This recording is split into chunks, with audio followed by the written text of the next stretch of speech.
If you're a parent, my guess is you've thought about what it's going to be like when your child leaves home one day. And if you're like me, I bet that thought was immediately followed by 100 more, like, what kind of person will he become? And have I been a good enough parent? Or have I just been the inspiration for his future therapy? I mean, if we were ever given an owner's manual with instructions on how to raise kids, that would make it so much easier. Instead, it feels more like you stumbled into advanced neuroscience when you thought you'd signed up for home ec. Let's face it, raising kids in today's crazy culture is a very difficult challenge. You start off with the best intentions, but at some point you realize you're just duct taping each day to the next, hoping everything will stick together long enough to keep them alive until they leave home. Yet deep down we wonder, is this really the best we have to offer our kids? Let me be honest with you. I'm not a parenting expert.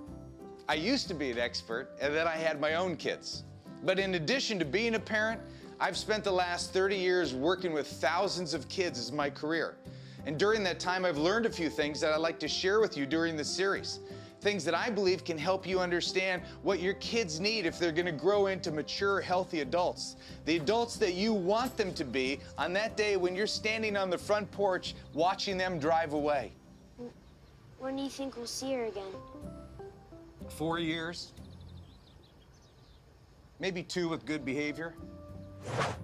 I talk to so many parents who desire to help their kids thrive and be successful, but they're fearful.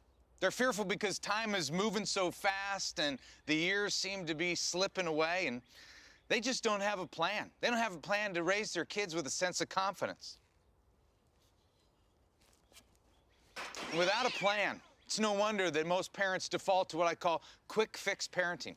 See, when you don't have a plan and you're already busy and stressed, it's just so much easier to focus on the immediate problems and not deal with the deeper, more important issues that have long-term benefit. And unfortunately, parents who rely on quick fixes will inevitably find themselves slowing down to face disasters.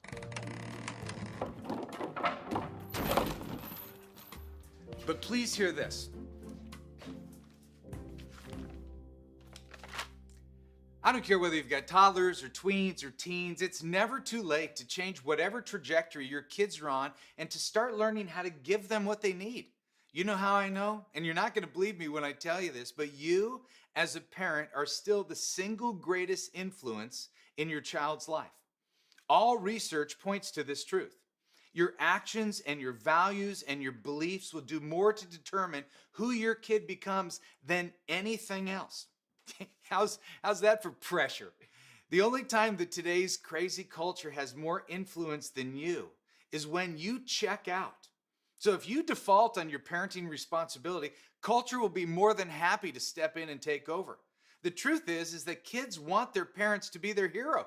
They really do. I mean, granted, it's a laundry cleaning, dinner cooking, ride giving, money available hero, but still, they want to learn from you, to watch you do what you do and to talk like you talk and believe what you believe.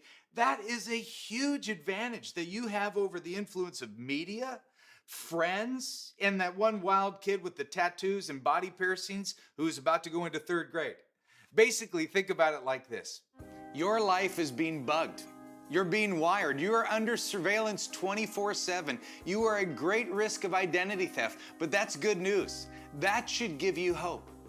Because while I can't tell you how to change your kids, I can tell you how to change yourself so that they'll steal the best of your identity, not the worst.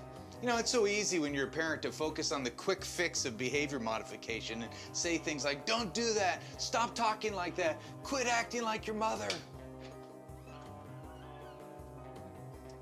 We do that because we don't have the time or we don't know how to fix the underlying issues. So instead, we just worry about fixing their behavior.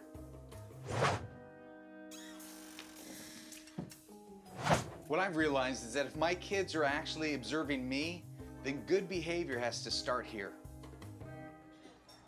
Your kids are watching everything. How you talk to one another, how you treat people, what you do with your finances, how much alcohol you drink, if your faith is sincere. They're also watching your integrity. Hello, what can I get for you guys tonight? Now, kids eat free on Tuesday, right? As long as she's under 8. Are you under 8, sweetie? Perfect. She'll have the kids' meal. Let me give you a little advice. When you blow it, and you will blow it, just apologize to your kids. Your kids know you're not perfect, but you know what they love for you to do? Every once in a while, admit it when you're wrong. Why should you do that? Because integrity is something you want them to steal. Sweetheart, I was wrong to lie to the waitress about your age, and so when she comes back, I'm gonna have her charge us for that meal. The Bible says that children are a gift from the Lord, that they are a reward from Him. How happy is the parent whose quiver is full of them? My hope is that you would believe that's true and that you wouldn't underestimate the value of your parenting. Let me say it again. If you don't believe that your role is vital as a parent, if you don't view yourself as the greatest influence in your kids' lives, then you're missing it. And your kids will miss what only you have to offer them. I promise you, you will become a more confident parent because of the tools that I'm giving you in this series. As a parent, if you don't embrace a plan, before you know it, you'll end up as nothing more than a shift manager, your own bed and breakfast. Girls' dinner's at 6 o'clock. Check the agenda. Socializing back down here at 8. Your kids are created to crave your influence in their lives. Believing that truth and living it as if it were true is so important. Use that craving to your advantage instead of forfeiting your role and allowing our crazy culture to replace you as a parent. Hey, I'm coming to get the rent.